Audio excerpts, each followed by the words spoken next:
You gotta learn to trust the divine timing of God Almighty. You gotta learn to trust the plans of God Almighty. You gotta learn to trust the process of God Almighty. You gotta learn to trust, like I said, the master plan of God Almighty.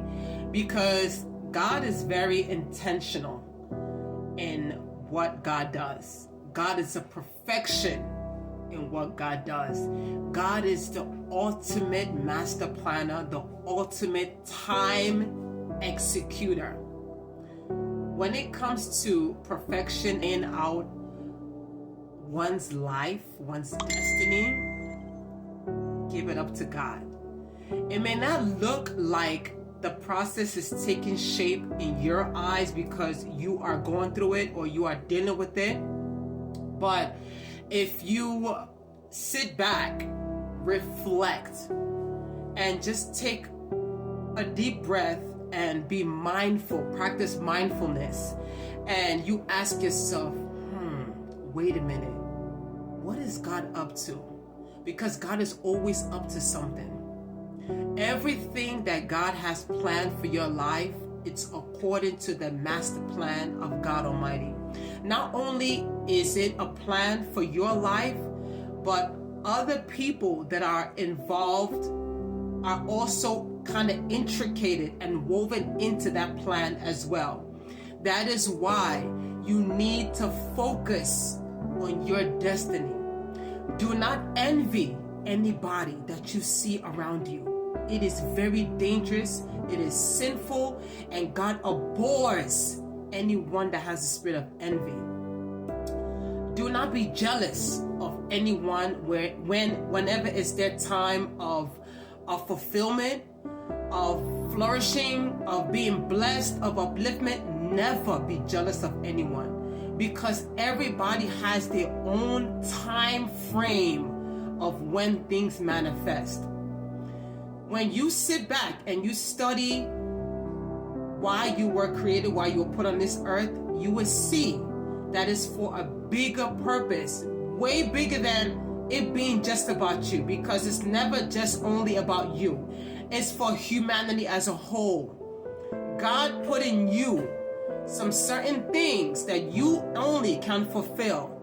The devil cannot take it away. The people that work for the devil cannot take it away. No, what is meant for you will always be yours.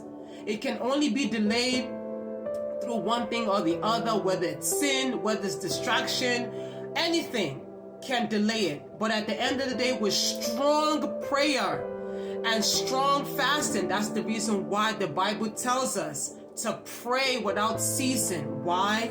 Because the devil, which is our adversary, would go about finding ways to throw you off course, finding ways to distract you, put people in your life to delay you, put people in your life to distract from the main course that God has ordained for you. I want to speak to somebody out there who feels stuck. Let me tell you something.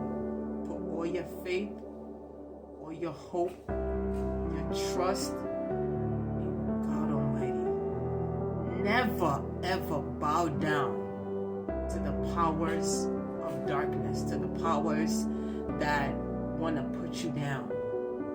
Never submit to that, because it would be like you kind of breaking God's heart, because after all, God created you in His image.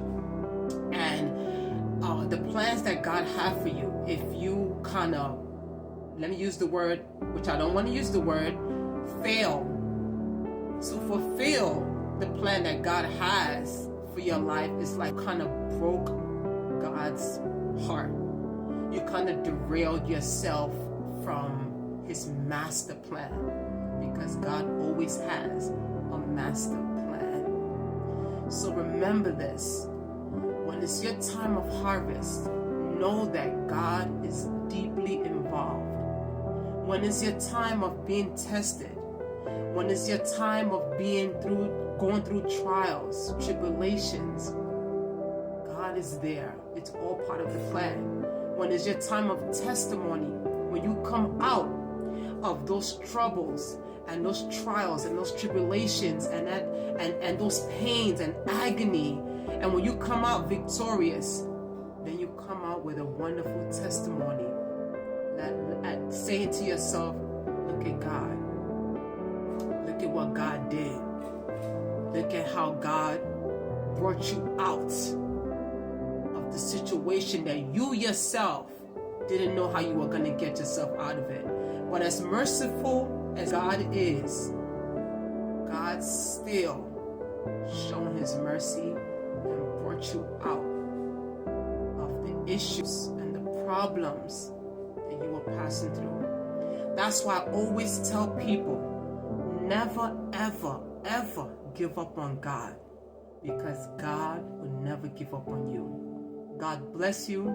I love you. I pray that this video reaches, teaches, and touches someone out there that needs to hear this message. May God be with you all the days of your life. In Jesus' mighty name, God bless you. Bye.